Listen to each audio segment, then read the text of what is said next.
262 सातारा विधानसभा मतदारसंघासाठी उद्या दिनांक 23/11/2024 रोजी मतमोजणी डीएमओ गडाऊन या ठिकाणी MIDCच्या जवळ त्या ठिकाणी होत आहे.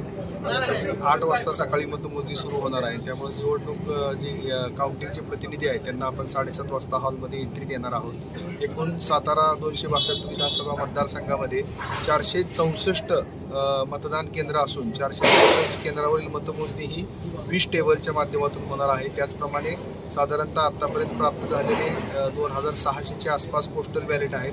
त्याची सुद्धा काउंटिंग त्या ठिकाणी 15 टेबलवर होणार आहे आणि त्याचप्रमाणे सैनिक मतदारासाठी आपण ETPVMS दिलेले होते त्याची काउंटिंग ही 5 टेबलवर होणार आहे. या पद्धतीने एकूण 40 टेबलवर मतमोजणी होणार असून साधारणतः मतमोजणीचे निकाल 12-12:30च्या आसपास त्या ठिकाणी पूर्ण होतील अशी अपेक्षा आहे. सुरुवातीचा राऊंड हा 8 वाजता पोस्टल बॅलेटचा होईल. त्याच्यानंतर 8:30 वाजता EVM काउंटिंगची सुरुवात. 262